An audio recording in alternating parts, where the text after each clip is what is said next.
roll here. All right, so we talked about the Cartesian plane or a coordinate plane yesterday, and remember, we could also call that a rectangular coordinate plane. Now that begins to lead us to a couple key concepts.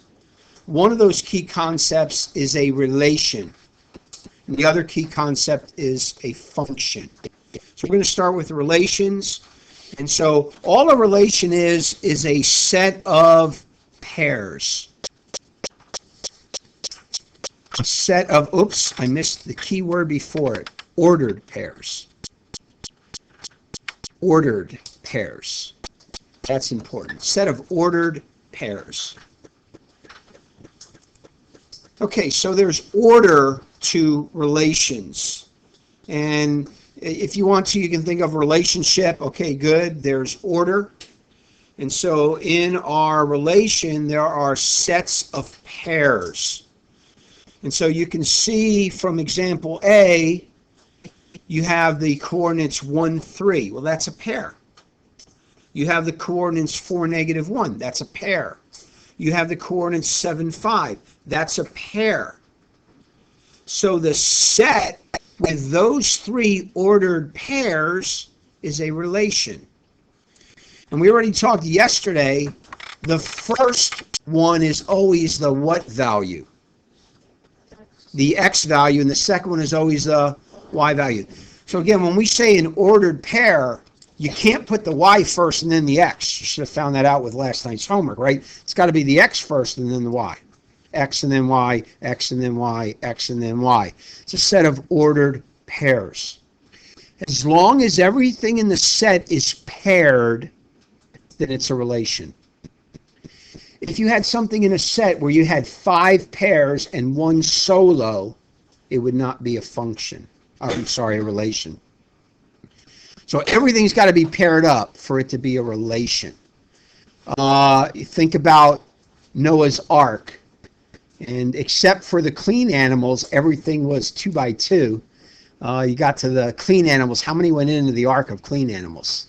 By how many?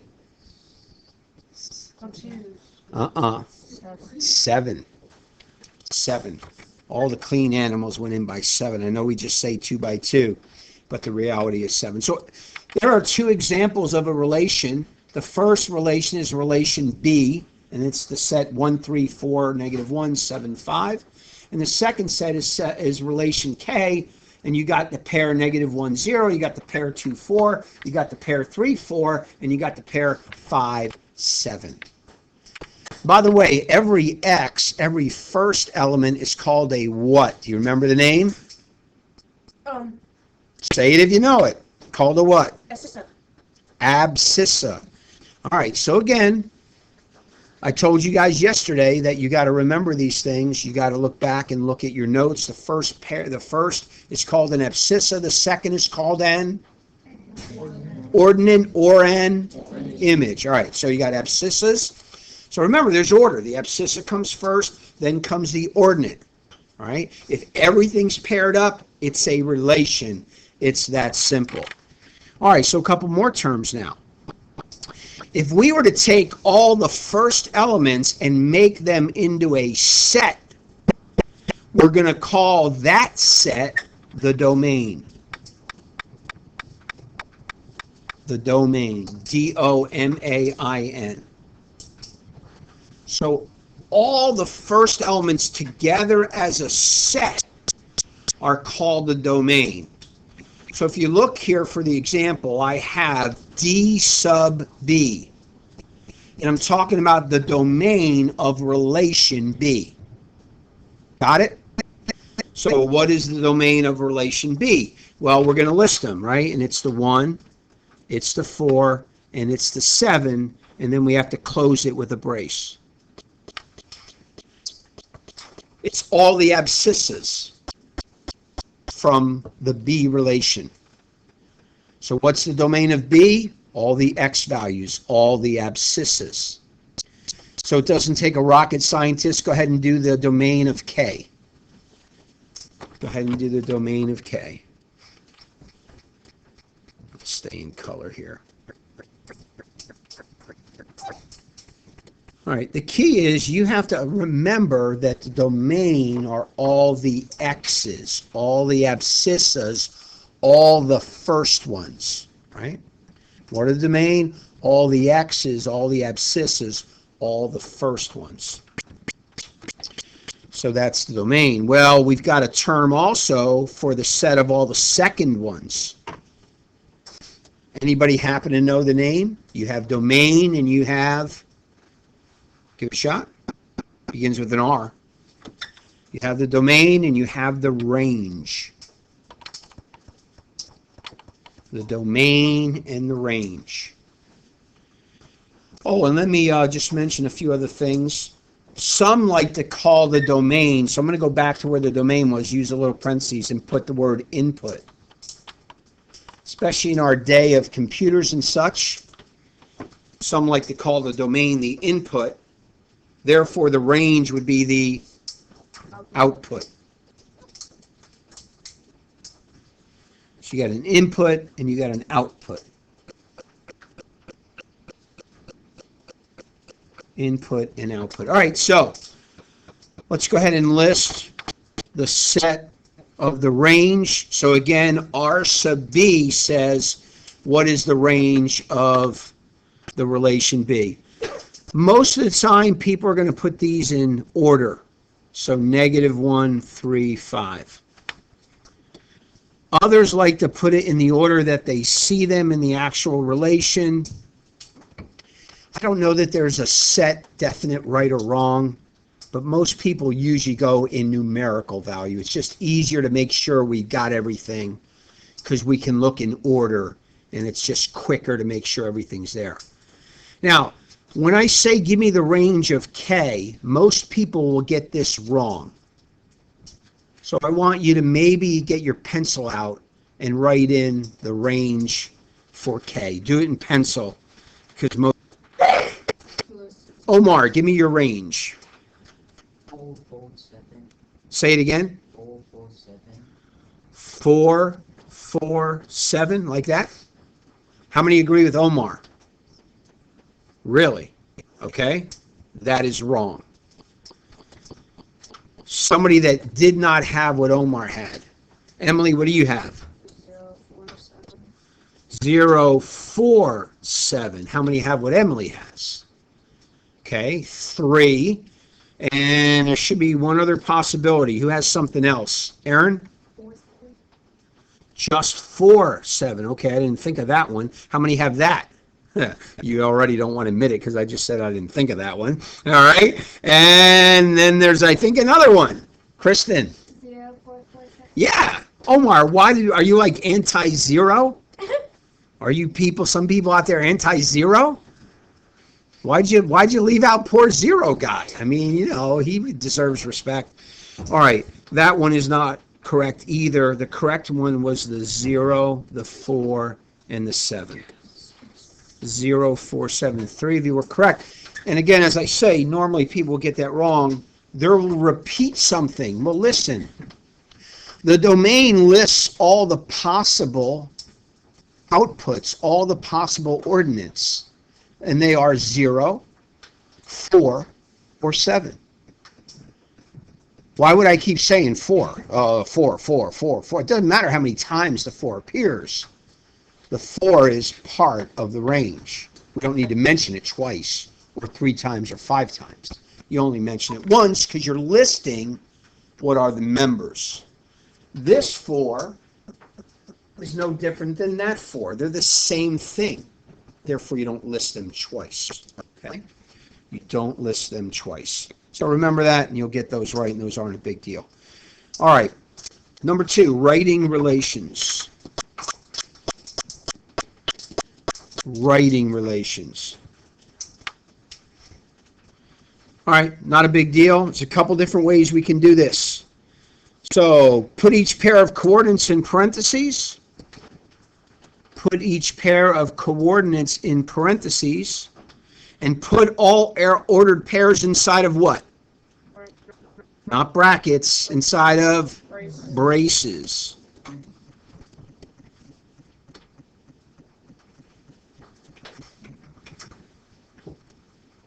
Okay, so we're going to do here, let me get rid of my shade because I need to do a bunch of things. All right, so in this first one,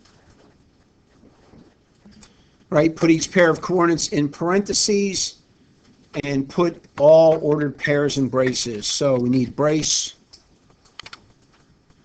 and we need the coordinates of our points. And I'm just going to go in order from left to right. That point all the way on the left, this one right here, would you agree coordinates of -3, 3? So I have the point -3, 3. Now I'm going to go to my next point. And my next point is right here. Again, I'm working left to right. And now I'm at -2, 1. And then I'm going to go to my next point. And now I'm at 0, 2. And now I'm going to go to my last point. And now I'm at 2, -1. If you go in order from left to right, that will make all your domain, all your abscissas in order. So if you list your points in order from left to right, then all of the abscissas will be in order, which is a better way to give it. Okay? So write the relation P of the points in the plane. Oh, I just did that up there, and we should have done it there. Just take an arrow and just draw it down. I'm ahead of myself, so that's what we wanted to do here, right? And you're just simply listing them out in braces and in parentheses. Make sure you follow protocol. Use your braces. Use your parentheses. I will say this, if you'll look up at the screen, I'm going to use red here.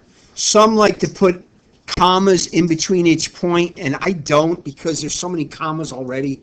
It's just kind of getting in the way. But you'll see it that way as well, not a big deal. All right, how else can you show a relation? You can show a relation with an XY chart. So use an XY chart to show the pairs of the relation. Use an XY chart to show the pairs of the relation. And the XY chart is really a key concept. It really allows us to do a lot with relations and functions. So how do you use an XY chart? Well, we've already done substituting, haven't we? Put in numbers for a variable. So look, here's what you've got. You've got the relation y equals 3x plus 1. And so we have values of x of 0, 2, 4, and 6. And therefore, where the x is, we want to put in 1 times the 0. And so if you finish that equation, what do you get? What does that equal? 4. What does it equal? 1. All right. 0 plus 1 is 1.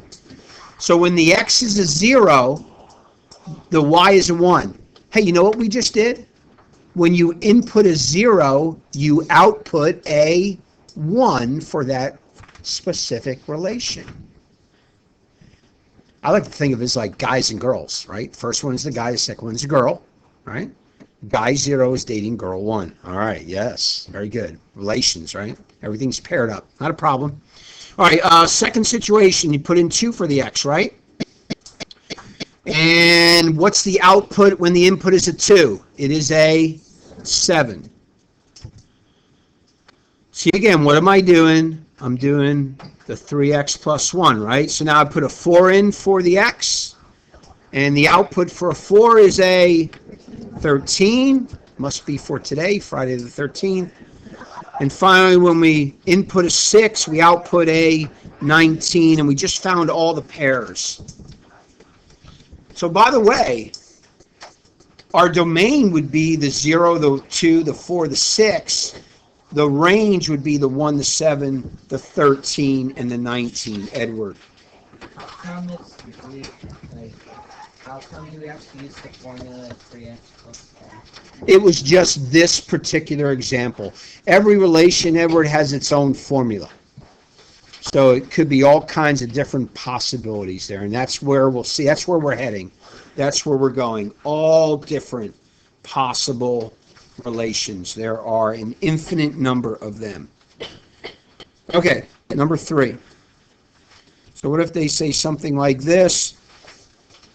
Write the set of ordered pairs as an XY chart for the relation Q, where, now here's this one, y equals 1/2 x.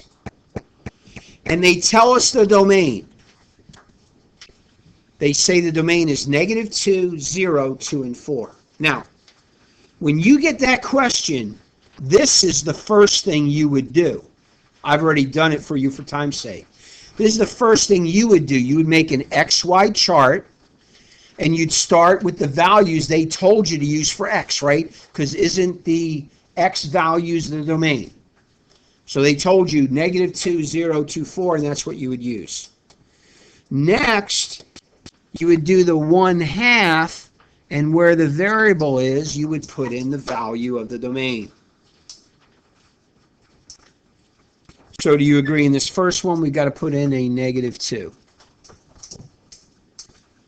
All right, now you got to be careful. What is a 1/2 times a -2? Nia. It is a -1. That is correct. You end up with a -2 divided by a 2, and that is a -1. All right, back to fractions we did earlier in the year. All right, the second one's pretty easy. What's 0 times anything? 0. So that one's 0, 0. Let's find out what is the output when we input a 2. So if you put 2 in for x, what do you get out? 1/2 times 2 is 1. And in our last one, we will input a 4, and we'll output a 2. So that one is 4, 2. Okay, graph those points. And so we'll show the relation as well in graph form. And it'll just be a bunch of points. All set, Juliana? Very good. All right, so -2, 1, 2 to the left, down 1. 0, 0, that one's at the origin. 2, 1, 2 to the right, 1 up. And 4, 2, 4 to the right, and 2 up. What do you notice about those 4 points? Brendan? They are in a line. Now, we're not going to draw a line because we're asked only to graph that specific domain. The -2, the 0, the 2, and the 4. So they're just points. Later on, we're going to have lines, though, and that's where we're heading. That's where we're going. Okay, so that's what they wanted there. Let's look at the next example. Write the domain and range of the relation represented by the line segment. All right. Students can struggle with this, but you know what, guys? If we can get this down now while you're young, it'll help you all the way through the rest of your math career. Because in algebra and above, we do a lot with the domain and the range. So first off, you got to remember the domain are the which ones, the x's or the y's? X's. And the x-axis is which one, horizontal or vertical? Vertical. Horizontal, right? The x is horizontal, the y is vertical. So you got to keep straight. So I started with capital D for the domain. And here's what you want to do to determine each. Start at the lowest value and end at the highest value. So please understand. First off, watch, look at the screen. Don't draw this, but watch. I'm worried about horizontal. For the horizontal axis, which way do I find the lowest values? Say it if you know it. I heard it. Which way? Left, right? The further left you go, the lower, yes? So I want to start at the lowest value to the left. That would be that value. Would you agree? Is that the lowest value left? It is. And therefore, that goes in the front blank. And it's a -3. Then I want to end at the highest value to the right. And what is the highest x value to the right? What's the highest x value to the right? And hopefully you're thinking 5. And therefore the second blank is 5. One second, Nia. Let me explain one thing and then I'll take your question. So you might say, Mr. Scarfi, what did we just write? Okay. Let me just make something clear first off. Our relation isn't just simply 2 points. This relation that's listed here isn't just this point and this point only. If it were, our domain would only be the... Okay, now I see why Nia's hand's up. She's the only one not drinking Kool-Aid, or none of you guys saying anything? How many wrote -3 and how many wrote -1? Anybody write -1? All right, well, come on, help me out there, right? I'm thinking ahead and doing things, right? I even drew the line down there. The eyes fail me. So anyhow, so the lowest value is -1, the highest value is 5. If it were just the 2 points, then the domain would be just -1 and just 1. But notice the points are connected by a line. That means every single point along the way has a pair, and that's included. Now I can show you some, for example, don't draw this. That point is included. And that's obviously the point what? 2, 2. But there's all kinds of points. There's a point right here, which is about like -0.8, right? And a y value of like 2.9. See, there's a whole bunch of points. Point, another one, another point, another point, another point. And how do we say all these points? Well, we use this kind of notation where we say -1 is less than or equal to the value of our x is our domain, but also x, our values of our domain, are less than or equal to, I did it again. Oh no, 5 is good. All right. Is less than or equal to 5. All right. What does that mean? Every value from -1 all the way to 5. This is what this notation is saying. Every value from -1 up to and including 5.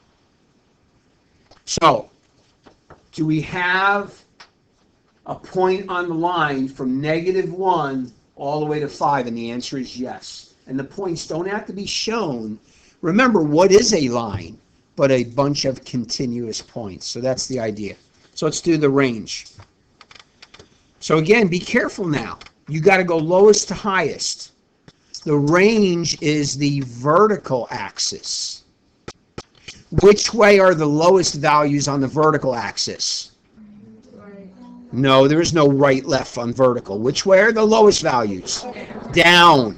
So you got to go down to the lowest value. So remember, you're looking y-axis. Where's the lowest point? Would you agree right here? Isn't that the lowest one down? Isn't this point as low down as we go? So that's the y value of that point is going to be the first part. What is the y value of that point? It is a 1. So our 1 is our lowest value. And now you got to go to your highest point. And what is its y value? And the y value of the highest point is 3. So again, we're saying every y value from 1 all the way up until 3. That's what that notation says. Now this is when you have a line. Special notation, that's the way to say it. So let's see if we can do this next example. All right, so take what I just said to you and do it with that one. All right, I'm going to pause and let you guys think about it for a minute and write in your value. Okay, I hope so. All right, so when you were looking at the furthest point to the left, you would have said -4 for the x value. And the furthest point to the right, you'd have said the x value was a 5. How many got the domain correct? All right, good.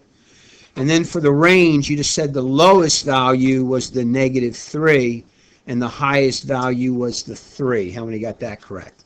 All right, let's go back here, because I think if you write this into your notes, it'll help you. Take your red and let's go back to this one here.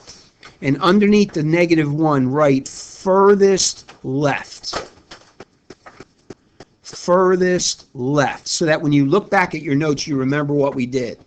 And then under the 5, write furthest right. furthest right. And then take your green, when you're done with that, and go underneath the 1 and write lowest. And then go underneath the 3 and write highest. Right? Because that's what you're looking to do, right? That's what all you guys did.